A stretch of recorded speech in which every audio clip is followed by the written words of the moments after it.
10:28, on the morning of 9/11, the North Tower of the World Trade Center collapsed. Out of the dust came a story you might have heard. It was the stuff of urban myth. The story goes that as the tower fell, one man surfed down the falling building and lived. His survival was reported. He described it as riding the building down when he felt it collapse. Then later retracted and dismissed. The story died, and people didn't think of it as anything except a very short-lived legend. Now, years later, the real story can be told. I think he almost felt like he didn't want the attention on him. He didn't want the eyes on him.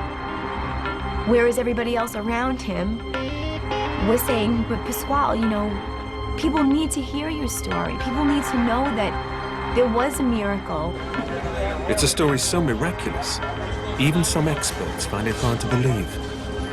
Is it possible that this happened? Sure, anything is possible. All I'm saying is that if it did, he's the luckiest man that ever lived on the face of the planet. And that's a pretty interesting title. This is the incredible true story of survival of the 9/11 surfer.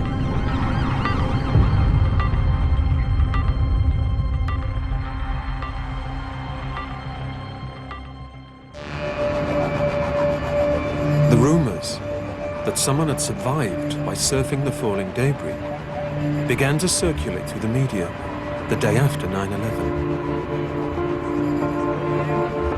Shortly after 1 p.m., ABC News broadcast an intriguing account from an exhausted firefighter who said he'd helped pull two men from the rubble. We found two Port Authority workers were trapped.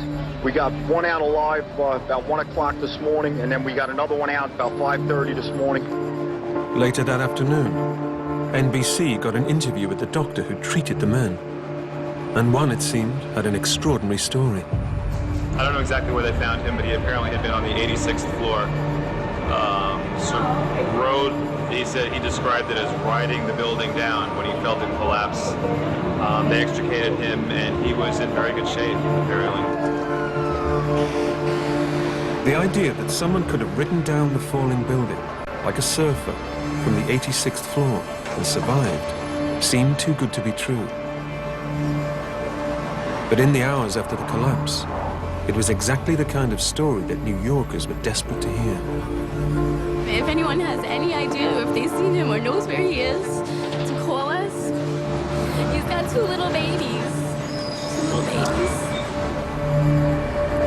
One of the few journalists to take the 9/11 surfer story seriously was Steve Fishman. He lived near Ground Zero. Every telephone pole was plastered with signs and pictures of missing people in these kind of most heartbreaking poses. You know, their wedding pictures and their graduation pictures, and they were missing, and we were supposed to find them. So the whole time was infused with this kind of desperate hope. And then you heard these stories about actual miracle survivors. I mean, it was both incredible and it was inspiring in a very specific way. It was inspiring, and I think it inspired people to believe that their loved ones could exist. Then, later on September the 12th, came the most compelling account of all. Have hope that your loved ones are still alive. I know of stories, miraculous stories, that people rode the building down and lived. I know of stories where a man was standing in a stairwell and happened to be standing on a 1 foot by 1 foot concrete slab. The building was completely gone around, and he was on the 7th floor, still standing on that slab. And they managed to put 7th floor of One World Trade. He was still standing on that slab, and we managed to get him out of there. At Ground Zero, the search for survivors continued on into the night. Just after 9 o'clock, in a live link from the site, Fox News reporter David Lee Miller spoke in amazement about a story he'd heard. 911 Port Authority cop who had a miraculous story. He was on the 82nd floor of one tower when the building collapsed. He rode the debris all the way down to the ground. Incredibly, his injuries, only broken legs. The story caught the attention of New York writer and academic Steve Zeitlin. I did hear a reporter telling the story of a man who had surfed from almost the top of the towers as they began to fall, and had surfed on the outside of the building as it was crumbling. And I knew that that was the stuff of urban legends. But it seemed to be true, because after all, this is not your neighbor telling you the story over the garden fence. This is a reporter who's reporting on this. So could someone really have surfed down the falling building? Or was it just a myth? One man knows more than anyone else the effect the collapsing towers had on the human body, because he led the forensic investigation to identify any remains found in the rubble. Shia Rabowski. Virtually everything that was in the towers was torn into smaller pieces. And virtually all of the remains that we got from the thousands of people who were killed were fragments. People were just ground up. Given what he saw at Ground Zero, what does Mr. Rabowski make of the surfer story? Whenever you hear of anything too good to be true or so remarkable, you know, if you're of scientific bent, you're going to have a healthy level of skepticism. And my initial response is, wow, that seems impossible. At midnight on the 12th of September, the story gained credence when Fox News reporter David Lee Miller returned, excitedly revealing the name of the 9/11 surfer. Oh, an absolutely miraculous story.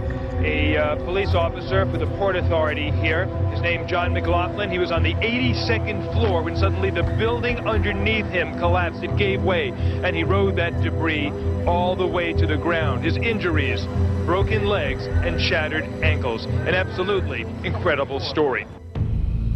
John McLaughlin was the Port Authority police officer, whose rescue had been described earlier that day in the intriguing interview with the exhausted firefighter. We found 2 Port Authority workers were trapped. We got 1 out alive. His story became headline news. There was a Port Authority cop, John McLaughlin, and the media, we loved that story. And you had these reputable organizations. You had Newsweek reporting very specifically the fact of this, and there was local news carrying the fact of this. So it kind of became surrounded with an aura of truth, which was magnified by our desire for it to be true.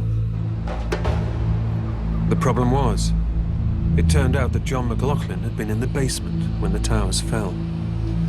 A week later, Newsweek printed a retraction. The surfer story was, it seemed, nothing more than an urban legend, a miraculous tale told to bring hope to a grieving city. The story died, and people didn't think of it as anything except a very short-lived legend that spoke to the need for some greatness in the face of tragedy. But like many urban legends, there was some truth in it, it turns out. This is the home of Pasquale Buzzelli, a modest family man who, for more than 10 years, has been reluctant to tell his 9/11 story. When he told it to a local news crew back in November 2001, they found it so hard to believe, they decided not to broadcast his interview in case it wasn't true. When we arrived, he said he had something he wanted to show us and led us out to his garage. I haven't opened this up in quite a few years. I came across it in my basement a couple of years after 9/11. So this is the briefcase that I had on me that day. And it smells. I don't even keep it in the house. It's just a constant reminder of that day. This basically rode down the building with me, and it's just battered and torn, and just a reminder of how lucky I was that I was able to survive. Pasquale Buzzelli then took us into his house and told us his 9/11 story.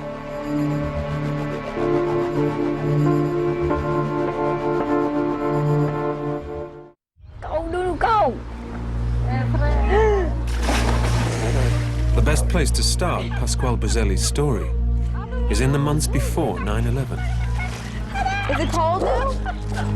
It's not really cold, right? This is home movie footage of him, filmed by his wife, Louise, in June 2001. Pasquale says he rode down one of the towers of the World Trade Center as it collapsed. A story so incredible that some doubt it's even true. So who is Pasquale Buzzelli? Pasquale Buzzelli is, in many ways, a kind of everyman. He is 34 years old. He holds a kind of middle manager's post. He's got a happy family life. He's expecting a baby. He's building a family. But really, there's nothing out of the ordinary about him, which is something to remember. Back then, Louise was pregnant, and the couple had been making this home video for their unborn daughter to watch when she grew up. The baby was due in November. Hi, little baby. This is where you are right now. Miss Louise, how many weeks? 14 weeks, right? We had a lot of hopes, a lot of dreams for the future. And as the months went on, we found out it was going to be a girl, and we were very excited, and we named her Hope. I couldn't wait to meet her and, be her dad. Pasquale was an engineer with the Port Authority of New York, who had offices on the 64th floor of the North Tower of the World Trade Center. At 8:46 on the morning of September the 11th, he was in an elevator on his way up to his office when the first plane flew into his building.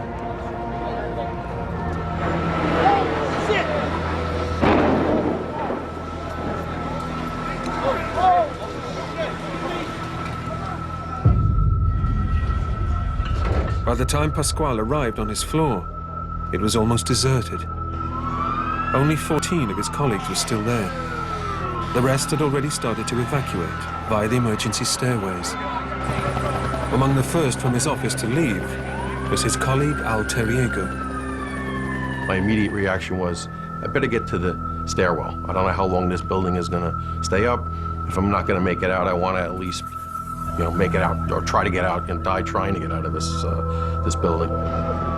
Al's experiences that day, and those of others, would provide clues that would help to explain Pasquale's survival.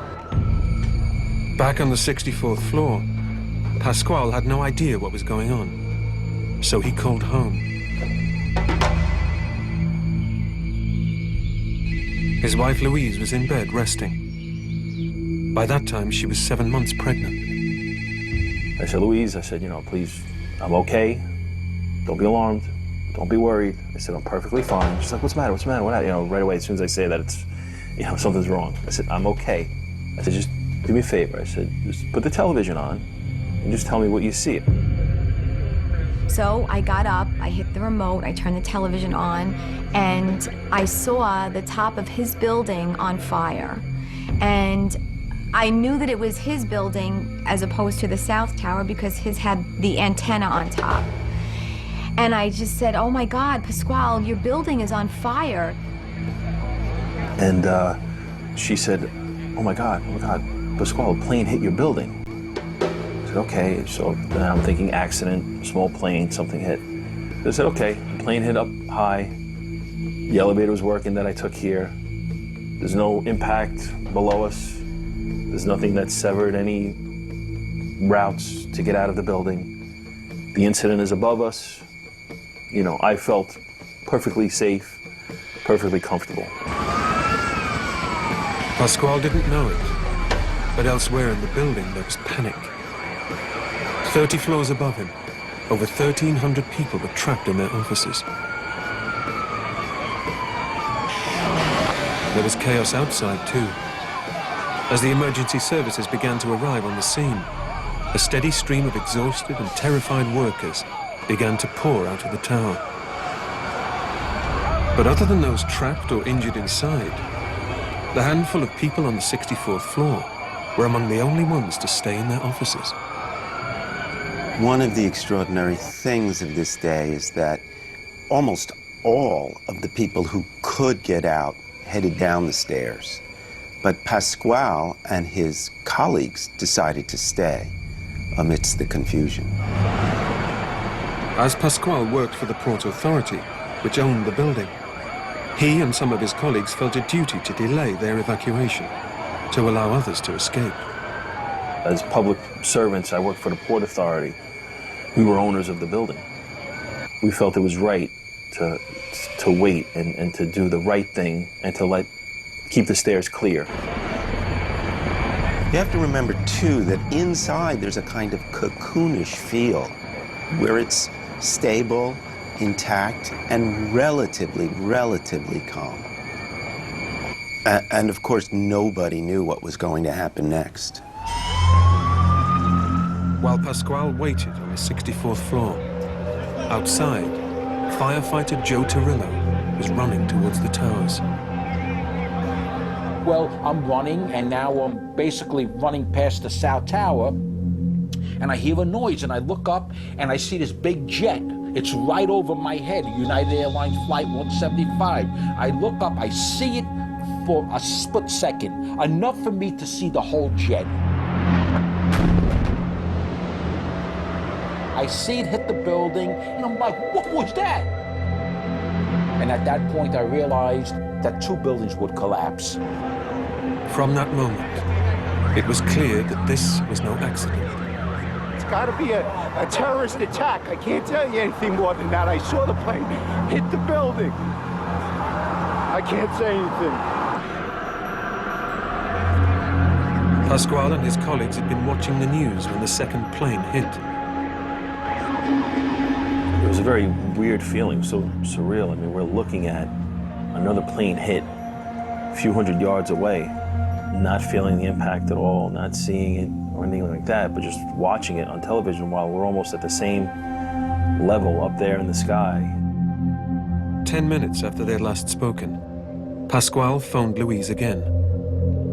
First I said, are you out? And he said, no, I'm not, we're still here. And then I said, well, why are you still there? And why are you calling me?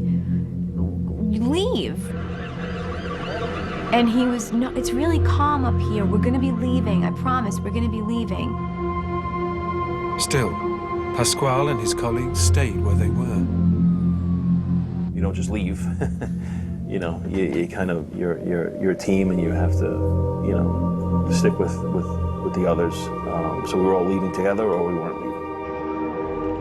Maybe it was fear, maybe they worried about abandoning their posts, but still, he's bound to that group. It's almost a sense of duty, his responsibility to stay there. Meanwhile, those from his office who'd evacuated when the first plane hit were now nearing the ground floor. Among them was Al Terriego. It was really slow going down the stairs because of just the volume of people.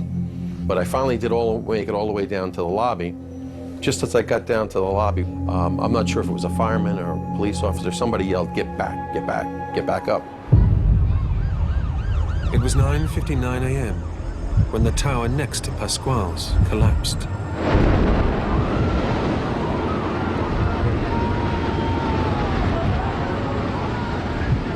His colleague, Al Terriego, had almost run into the path of the collapsing building. He felt the terrible forces from inside the North Tower. And the noise was incredible, but what I really remember is the air pressure, the whoosh of when the building was coming down, the dust and the air pressure. If you were out on the concourse level, there were people blown off their feet, literally, and thrown. The 6th person in front of me did not make it because they were out on the concourse, and I was 30 seconds away from being one of those victims. Out on the street, firefighter Joe Torillo was standing below the tower when it fell. felt the full force of the wind. So I said to myself, okay, you idiot, you're the one who knew the building was going to collapse and you put yourself right underneath it. I said, all right, Joe, you got a couple seconds left to live. I just hope they can identify and find your body. So I start running down Liberty Street. Now the air pressure is really strong and I feel my helmet fly off of my head, and my helmet is now flying through the air, but it's also going up in the air. And I'm running, I'm saying, my man, it's like the Wizard of Oz. Next thing I know, I'm horizontal, and I could feel myself kind of flying through the air, almost like Superman's flying, you know. That was how intense the winds were when the South Tower collapsed. Some believe similar winds might be about to save Pasquale Buzzelli. By 10:05 on the morning of 9/11, the South Tower of the World Trade Center was gone. Up above, on the 64th floor of the North Tower, Pasquale Buzzelli was still waiting with his colleagues. Other than the emergency services, they were among the only people in the building not trapped or in the process of evacuation. They didn't know that the South Tower had collapsed, but had felt their buildings shake. And when they discovered they'd lost all communication, Pasquale had an anxious word with his colleague, Steve Fiorelli. We stepped aside, Steve and I, and I said to him, I said, Steve, what are we doing here? You know, what are we still doing here? And Steve said, I don't know, but I want to get the out of here. Finally, Pasquale leads the group out. It's time to go. They've come to that point. He grabs his briefcase, which is a telling detail. He clearly thinks that this is an out-of-the-ordinary day, but he's going to survive and return. Pasquale and his colleagues started down one of the building's 3 exit stairways, Stairway B. By 10:28, they'd got down as far as the 22nd floor. And then just felt the railing just start to shake, and this loud, loud noise from above.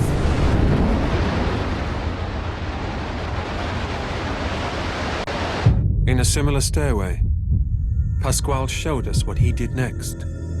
I thought something heavy is falling through the stairs, or part of the building's collapsing and falling through, and I just dove right into the corner.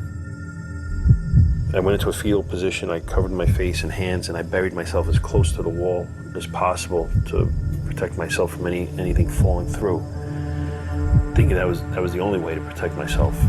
If something heavy fell, it might hit the wall. It was then that I felt the wall that I was next to and the base of the floor just crack open and give way.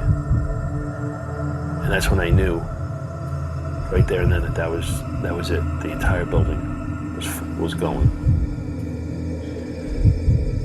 I said to myself, my God, I can't believe this is how I'm going to die.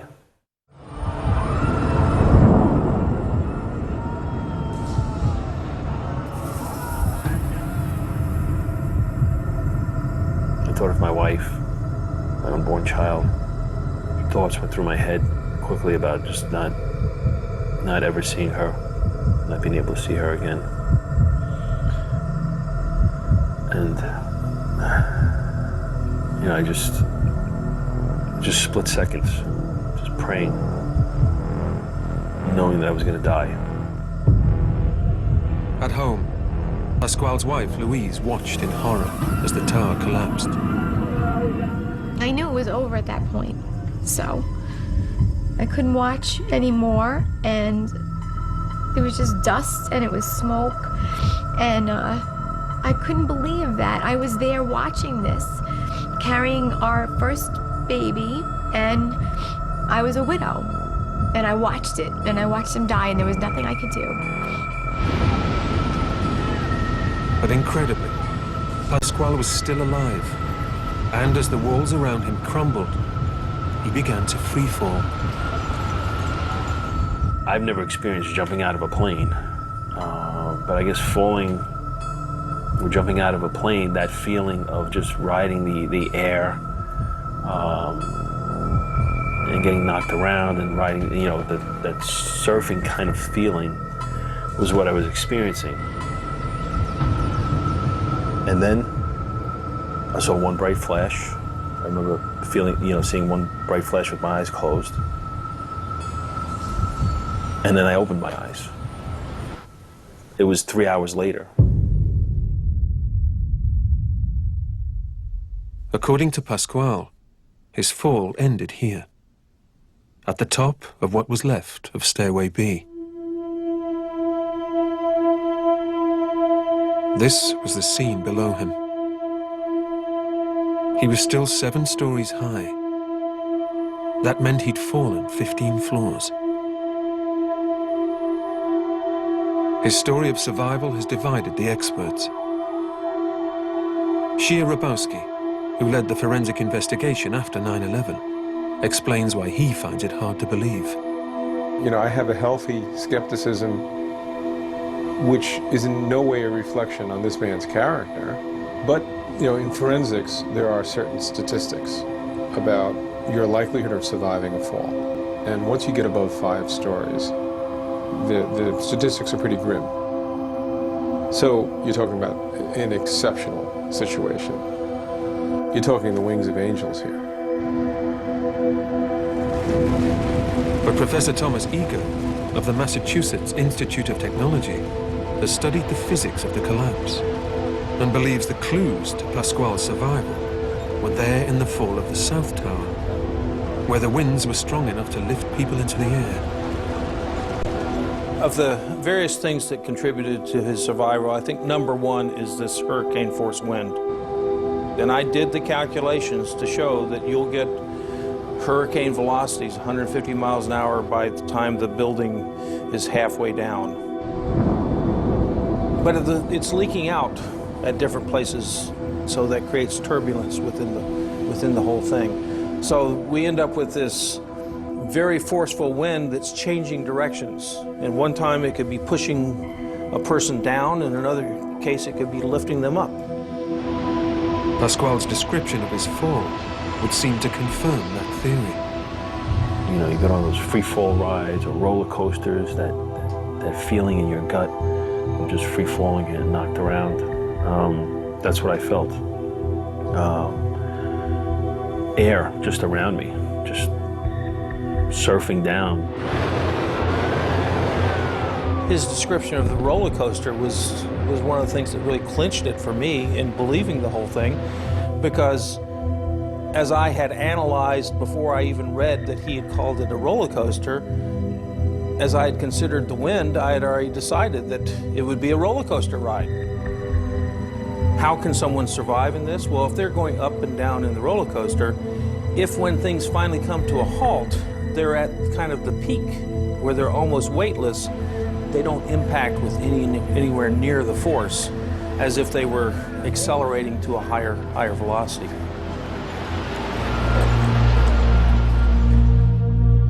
Back in New Jersey, Louise Buzzelli was struggling to come to terms with the thought that her husband was dead. It was just the worst feeling in the world. You didn't know whether to scream or cry or throw up or, you know, or die. I just wanted to die at that point. And I basically remember, you know, going outside and looking into the water in the pool, and, you know, it reminded me of Pasquale because it was so blue and his eyes were so blue. And I was standing there and I kind of felt a little kick or a little movement, you know, in my belly, and oh God, I just like grabbed hold of my unborn baby and I said, I'm gonna tell you all about your dad, and you're gonna know him, and we're gonna always talk about him every day. It was around the same time that Pasquale says he regained consciousness, completely alone, surrounded by twisted metal, and with a badly injured ankle. His ordeal wasn't over yet. I didn't feel anything. My body was totally numb. I mean, I felt nothing at all. I just opened up my eyes and saw blue sky. really thought I was dead until I started to cough. And I started to feel pain in my leg. At that point, I started calling out help, help, anywhere around. And then just nothing. And I sat there bewildered. The fact that Pasquale woke up in the open air is another extraordinary part of his story. Why hadn't the 80 floors above fallen on top of him? There's another thing that happened to Mr. Buzzelli. He happened to be in the stairwell. And the stairwell, if you start looking at the structure of the World Trade Center, the stairwells were essentially in the core, which is the stiffest part of the structure. The building was built in sections that were all bolted together. If you want to think of Legos, you're stacking up Legos and making a tower. But when the building comes down, you can have a Lego pop off and go down this way. You can have another Lego go off this way. Mr. Buzzelli happened to be in the Lego that ended up being at the top after all the ones above it had popped off around him. You can think of Mr. Buzzelli's section as the slow-moving car on the Autobahn, okay? Everyone else is passing him on all the sides. They might come up right behind him, but they're gonna pull over to the left lane or the right lane to go around him because that's the faster, easier path. I believe him, okay? He's telling the truth. Back at Ground Zero, rescue teams and firefighters were gathering, desperate to find survivors in the vast area of twisted steel and concrete that became known as the Pile. Among them was firefighter Mike Lyons. When we got down there, it was chaotic. The North Tower was just after collapsing. There were people running in multiple directions. You could see the fear on people's faces. Everybody's covered in dust and debris. You were choking on the air that was down there. And I wound up meeting up with Mike Morabito inside the Pile. And we were searching voids and areas that we thought we could find people or our fellow firemen or whoever in the debris. Me and Mike, it seemed like we were walking for hours, and we were climbing up and down steel and everything. We just kept heading in, and we had come across a chief, and he told us, go back. He says, there's nothing for you guys to do here. Go back, go back, go back. We said, okay. We ignored him, and we continued to go forward. The two of us decided at one point that we were getting nowhere where we were, in around the bottom of the Pile. So we picked a point, the highest point of what remained the North Tower, and we decided we were going to scale that, get up there, and work our way down and in, figuring that that might be the best bet to find survivors. And as we got up further and further, we had the looming remains of the North Tower hovering over us. Our job as firemen is to rescue people. And if we show up that day and we were unable to do our job, we feel like we let ourselves down. And me and Mike felt like we weren't going to do that. We were going to continue till we did what we were trained to do. And that's, you know, we talked about it briefly. We said, should we go back? And we both agreed, no, we're going to keep going. We're going to find somebody. We're going to do what we did. And it seems like we just kept pushing, and we found Pasquale. We had no idea whether he was fire or civilian or what he was. It really, I guess, really didn't matter. But the fact that we saw an individual up there after what we had climbed through in the position that he was nothing short of miraculous. Kind of looked like he was in a medieval castle, sitting there in broad daylight like a king on top of a hill. I mean, he was just sitting there, and the day I can remember clear as day, it was blue skies, and he was just sitting on top of the pile all by himself. They said, we got it from here, you know, don't worry, we're gonna get you out of here. This is, you know, just, at that point I was like, thank God, you know. Within hours, Pasquale was in an ambulance on the way to hospital. And soon he'd be calling his wife, Louise, to tell her he was alive.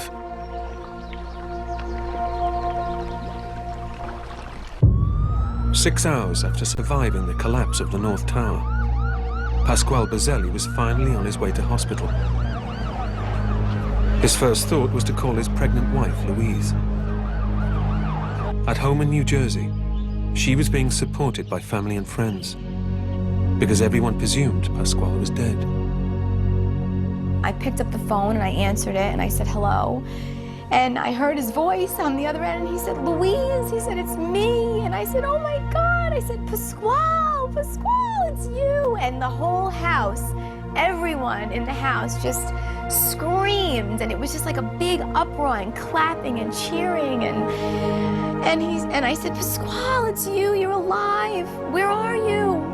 Why didn't you call me? I didn't say that, but you know, now that I think about it, I just, oh my gosh. And he said, I can't even begin to tell you what happened. He said, I don't know how I'm alive, but he said, I'm alive. It was 9 o'clock that evening that Louise and a family friend recorded the extraordinary next chapter of the home movie she was making for her unborn daughter, Hope. Less than 12 hours after thinking her husband was dead, he was on his way home. Say hi, Louise. Hi. Say hi, Hope. Say hello. Hi, Hope. Tell her why you're happy right now. Why are you happy right now? Because your father is alive and because I love you and we just had to pray to God for everything that we have in this life. And one day I'll tell you the story, but you get a little bit older. I tell her she'll get to see him coming home now. We're gonna get to see him coming home We're right now. very happy about that. All right, here it is.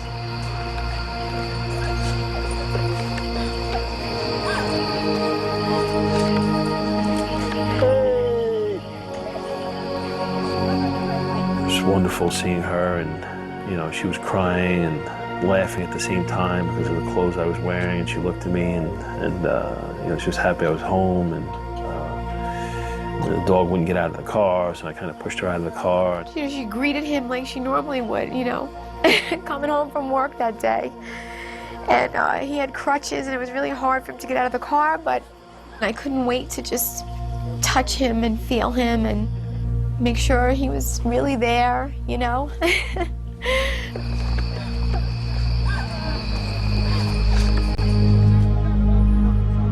At Ground Zero, the search for survivors continued into the night.